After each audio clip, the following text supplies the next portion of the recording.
Hello friends, आपका स्वागत है एजुकेशन ऑनलाइन बाय ज्योति मैम में। दोबारा से आज हम सिविक्स का चैप्टर शुरू कर रहे हैं। चैप्टर नंबर 3 है आपका व्हाट इज़ गवर्नमेंट। देखिए, स्टार्ट करने से पहले फिर मैं आपसे बोलूँगी अपने फ्रेंड्स में शेयर कीजिए, लाइक कीजिए अगर आपको मेरा वीडियो पसंद आए तो। देखिए, जब भी हम बच्चों से डिस्कस करते हैं व्हाट इज़ गवर्नमेंट, तो एक ही बच्चों का निकल के आता है आंसर कि जो हमारे सप्लाईज़ का, हमारे पानी का, बिजली का इंतज़ाम करती है वही गवर्नमेंट है। एक्चुअली में ऐसा नहीं है। सिर्फ वही गवर्नमेंट नहीं है। गवर्नमेंट का सिर्फ एक काम ही नहीं है कि वो हमारी सारी नेसेसिटी को पूरा करती है। गवर्नमेंट के बहुत सारे काम है, जैसे आप यहाँ पे ही देख पा रहे हैं सामने बिल्कुल शो हुआ है।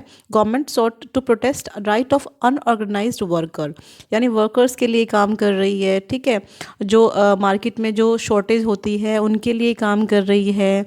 और जो फ्लड आते हैं, जो प्रॉब्लम्स आती हैं, या फिर जितने डिज़ास्टर्स आते हैं उन सबको भी टैकल करती है गवर्नमेंट। जैसे सुप्रीम कोर्ट को हैंडल कर रही है गवर्नमेंट। सुप्रीम कोर्ट जो भी डिसीज़न ले रहा है वो गवर्नमेंट को अफेक्ट कर रहे हैं।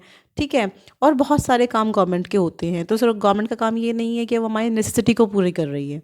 ठीक है, और फिर हम बात करेंगे गवर्नमेंट के टाइप कौन कौन से हैं। चलिए स्टार्ट करते हैं। यहाँ पे चैप्टर शुरू हो रहा है आपका गवर्नमेंट से। Every country need a government to make decision and get things done. ठीक है, हर कंट्री को एक गवर्नमेंट की ज़रूरत पड़ती है। This can be decisions about where to build road and schools और how to reduce the price of onion when they get too expensive और way to increase the supplies of electricity. ये सब चीज़ों को हैंडल करती है कि बहुत कोई चीज़ एक्सपेंसिव ना हो जाए, या फिर जो सप्लाईज हो रही हैं चीज़ों की, चाहे वो इलेक्ट्रिसिटी हो या कुछ और सप्लाईज हो, वो अंडर कंट्रोल रहें। प्लीज़ जो पीछे से बैक साउंड आ रहा है आप इसको अवॉइड कीजिएगा। कुछ कंस्ट्रक्शन चल रहा है पीछे वाले घर में, तो इस वजह से थोड़ा सा ये डिस्ट्रैक्शन रहेगा ही आज।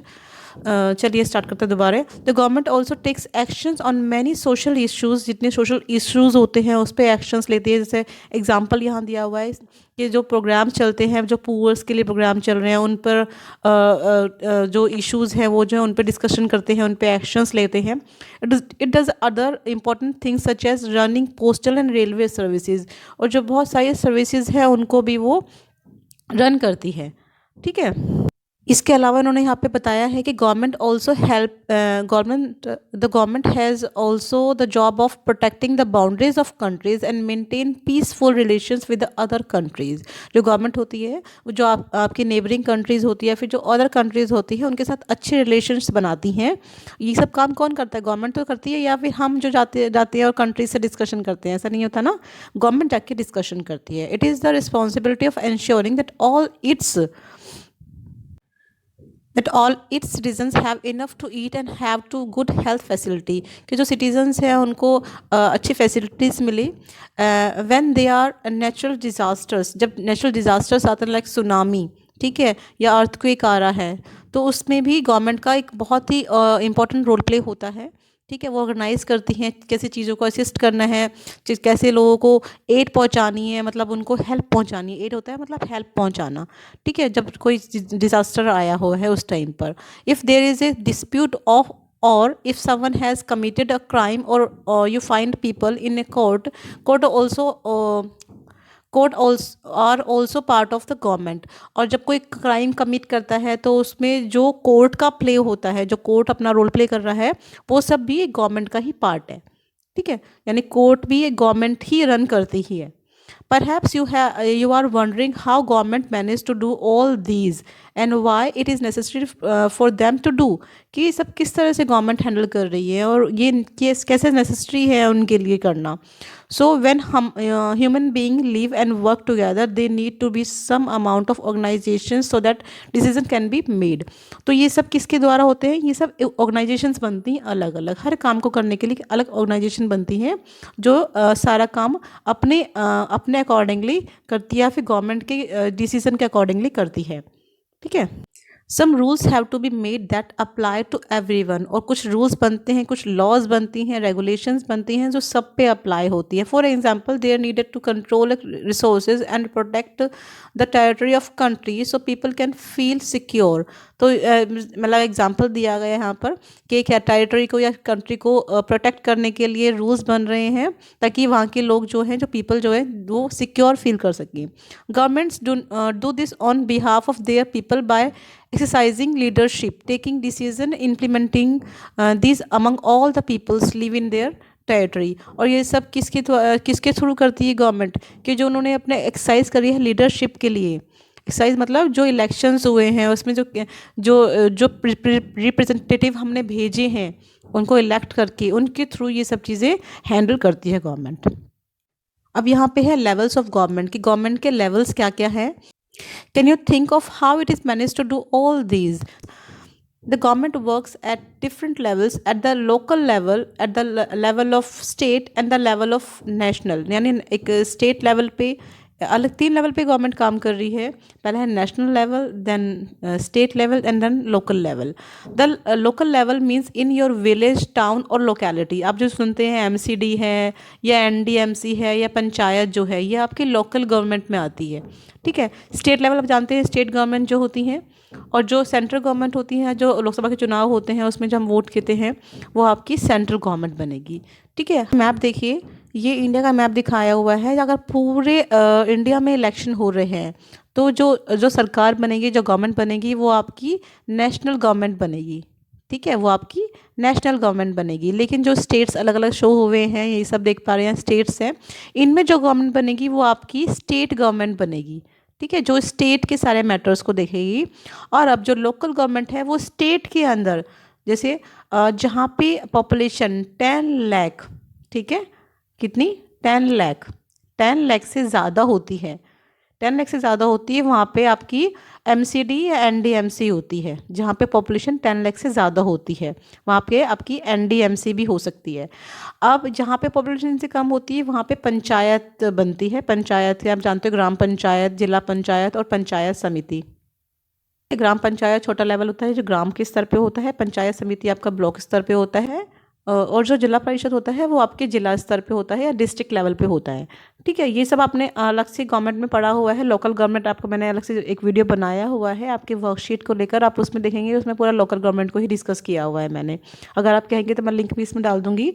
तो आप इस तरह से 3 लेवल पे गवर्नमेंट काम करती है, national, state and local government. यहाँ पे एनडीएमसी हो गई या फिर आपके पंचायत हो गई, ठीक है। ये तो आपके 3 लेवल पे आपकी गवर्नमेंट काम कर रही है।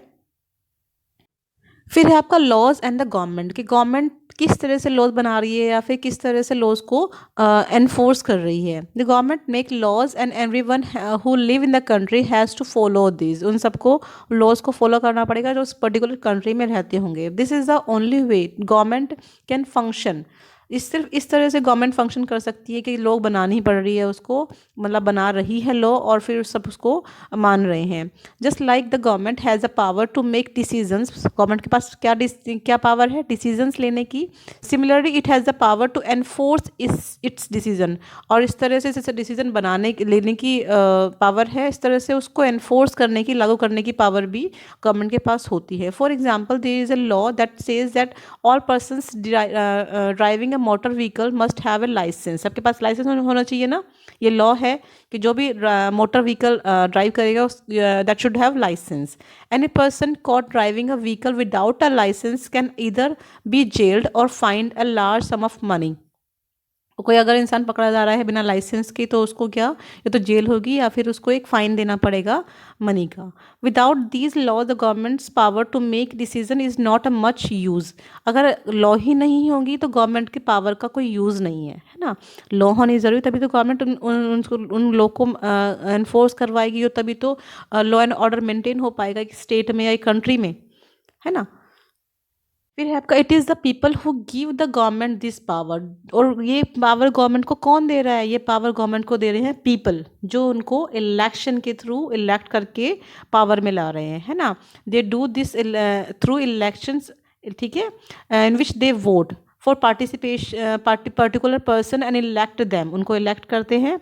Once elected these persons form a government. और फिर जो इलेक्टेड पर्सनस होते हैं वो एक गवर्नमेंट को फॉर्म करते हैं, ठीक है ना। आप देखो एक एरिया के लिए इलेक्शन हुए, हमने कुछ पर्टिकुलर लोगों को चुना। अब मान लो हमने दिल्ली के लिए करा, हमने विधायक चुने बहुत सारे, और उन विधायकों ने बना के एक गवर्नमेंट का फॉर्मेशन करा और उससे बोला गया स्टेट गवर्नमेंट, है ना।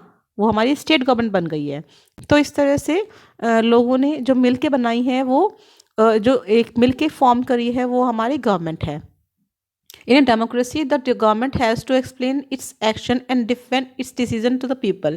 और डेमोक्रेसी में, डेमोक्रेसी क्या होती है, जहाँ पे लोकतंत्र होता है, डेमोक्रेसी होती है, वहाँ पे government has to explain, government को ये समझाना पड़ेगा, एक्सप्लेन करना पड़ेगा कि उन्होंने कोई एक्शन लिया है तो क्यों लिया है, और अपने जो डिसीज़न लेगी गवर्नमेंट उनके लिए लोगों को बताना पड़ेगा कि हमारा डिसीज़न लीगल है या इलीगल है। अगर गलत तरीके से डिसीज़न लिए गए हैं तो उनको कैंसिल भी करना पड़ता है, उन लॉज को हटाना भी पड़ता है। Another form of government is monarchy. फिर है आपकी सेकंड गवर्नमेंट है मोनार्की। देखिए, एक है आपकी डेमोक्रेटिक गवर्नमेंट, एक है आपकी मोनार्की गवर्नमेंट। मोनार्की गवर्नमेंट में क्या होगा, मोनार्की, द मोनार्क, मोनार्क मतलब होता है किंग या क्वीन, किसी किंग या क्वीन कोई गवर्नमेंट को पूरा हैंडल कर रहा है। जैसे पहले टाइम पे था, आप सुनते हैं कोई राजा महाराजा होते थे और वो उसका, और फिर उसका बेटा बन रहा है राजा, फिर उसका बेटा राजा बन रहा है, वो मोनार्की होती है। क्या भारत में मोनार्की है? आप इस बात का आंसर मुझे देंगे बच्चे। Has the power to make decision and run the government. और जो मोनार्की होती है उनके पास पावर होती है डिसीजन लेने की, और वही गवर्नमेंट को रन करते हैं।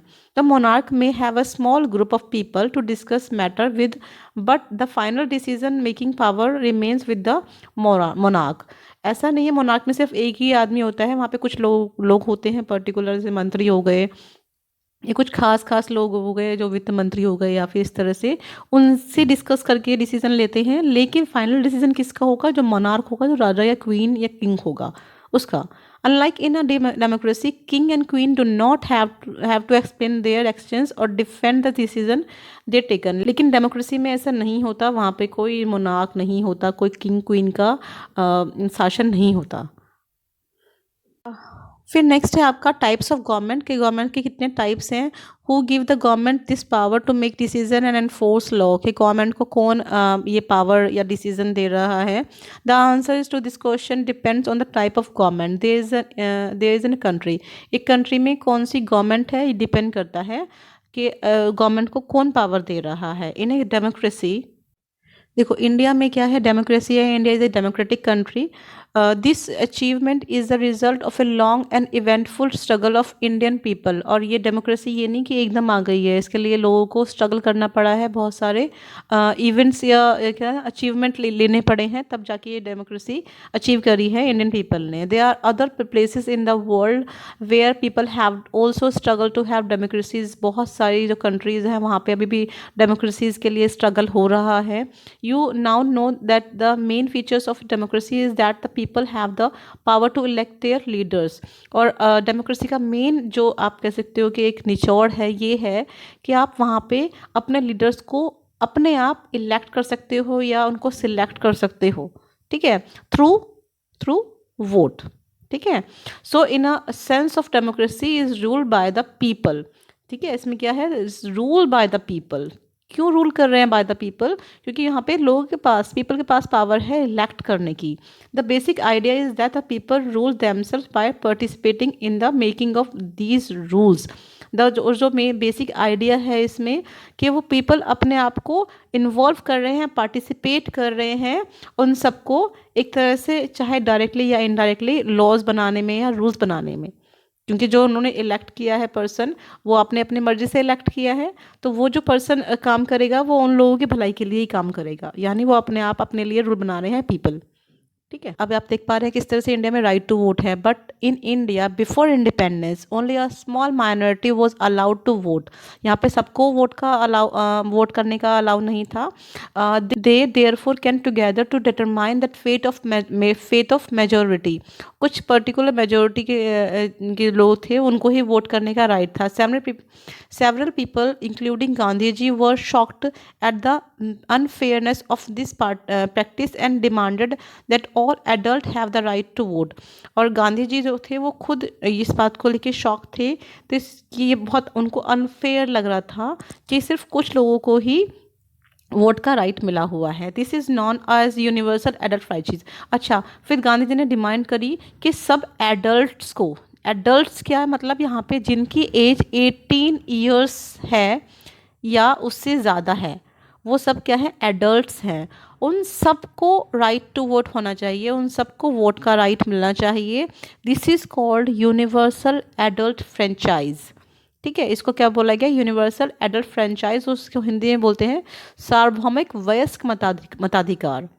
ठीक है, तो इसकी डिमांड की गई।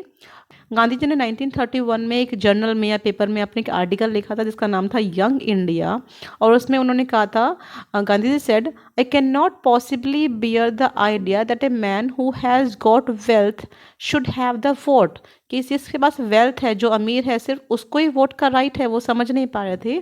But that a man who has got character but no wealth और literacy should have no vote, पर जिसके पास कैरेक्टर है बस वेल्थ नहीं है या एक तरह से लिटरेसी नहीं है, पढ़ा लिखा नहीं है, तो उसको वोट टू राइट है ही नहीं।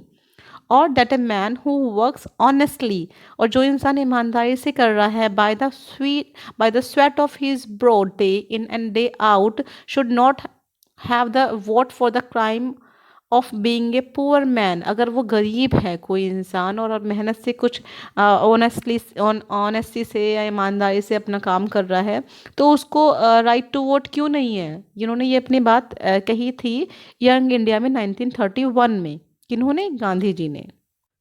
तो इस तरह दिख पा रहे हैं इस बुक में आपके बस बेसिक कॉन्सेप्ट बताया गया है गवर्नमेंट का, गवर्नमेंट के टाइप बताए गए हैं, डेमोक्रेटिक और मोनार्की, एंड किस तरह से राइट टू वोट हमारा स्टार्ट हुआ। उसके बाद क्वेश्चन शुरू होते हैं।